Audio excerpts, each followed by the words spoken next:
श्रीगणेशाय नमः। श्रीपञ्चवदनाय यञ्जनेयाय नमः। अस्य श्री पंचमुख हनुमन्मन्त्रस्य ब्रह्मा ऋषिः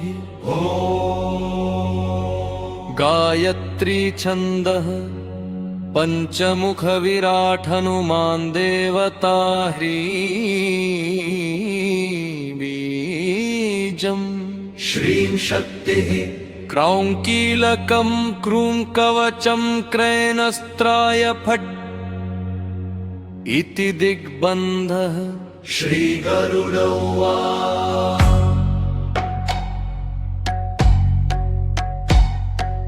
अथ ध्यानं प्रवक्ष्यामि शृणु सर्वाङ्गसुन्दरी। यत्कृतं देवदेवेन ध्यानः हनुमतः प्रियम्। पञ्चवक्त्रं महाभीमं त्रिपञ्चनयनैर्युतम्। बाहुभिर्दशभिर्युक्तं सर्वकामार्थसिद्धिदम्। पूर्वं तु वानरं वक्त्रं कोटिसूर्यसम्प्रभम्। दंष्ट्राकरभवदनं भ्रुकुटीकुटिलेक्षणम्। तस्यैव दक्षिणं वक्त्रं नारसिंहं महाद्भुतम्। अत्युग्रतेजो वपुषं भीषणं भयनाशनम्। पश्चिमं गारुडं वक्त्रं वक्रतुण्डं महाबलम्। सर्वनागप्रशमनं विषभूतादिक्लिन्तनम्।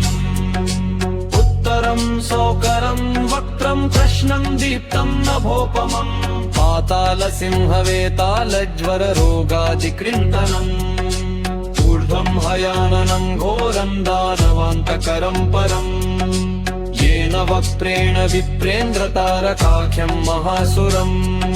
जघान शरणं तत्स्यात् सर्वशत्रुहरं परम्। ध्यात्वा पञ्चमुखं रुद्रं हनुमन्तं दयानिधिम्। खड्गं त्रिशूलखड्वाङ्गं पाशमङ्कुशपर्वतम्। मुष्टिं कौमोदकीं वृक्षं धारयन्तं कमण्डलुम्। भिन्दिपाल ज्ञानमुद्रां दशभिर्मुनिपुङ्गवम्। एतान्यायुधजालानि धारयन्तं भजाम्यहम्। एतासनोपविष्टं तं सर्वाभरणभूषितम्। दिव्यमाल्याम्बरबरं दिव्यगन्धानुलेपनम्।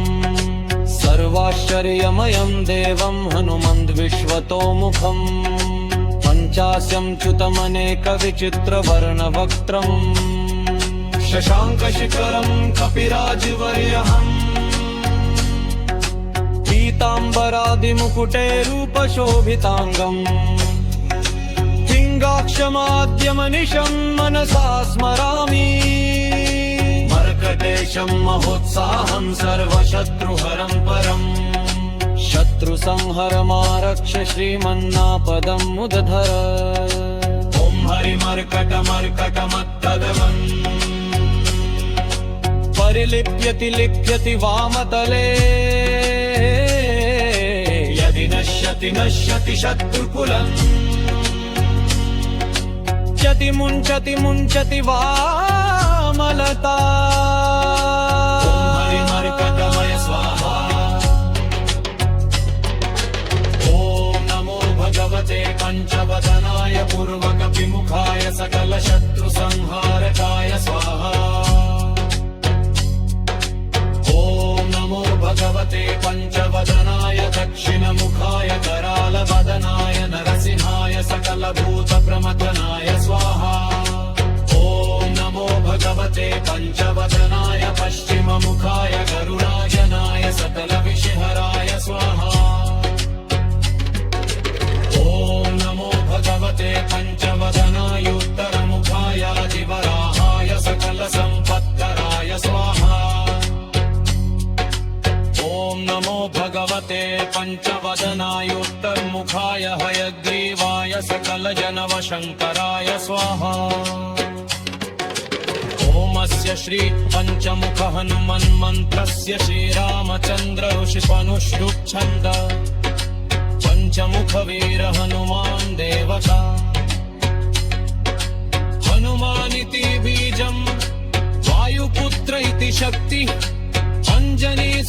इति कीलकम् श्रीरामदूत हनुमत्प्रसाद सिद्धर्थे जपे विनियोग हेति पश्चादितां विघ्नसिन् ॐ मञ्जरी सुदायान् बुद्धाभ्यः नमः ॐ विक्रमोदये गुर्जनेत्रं गमः ॐ वायुपुत्राय मज्जमाग्रां गमः ॐ अग्निगर्भायालानिपद्यां नमः ॐ वामनुताय करिष्ठिकाकः नमः ॐ पञ्चमुखहनुमताय करतम परमेष्ठाभ्यां नमः विकरिण्य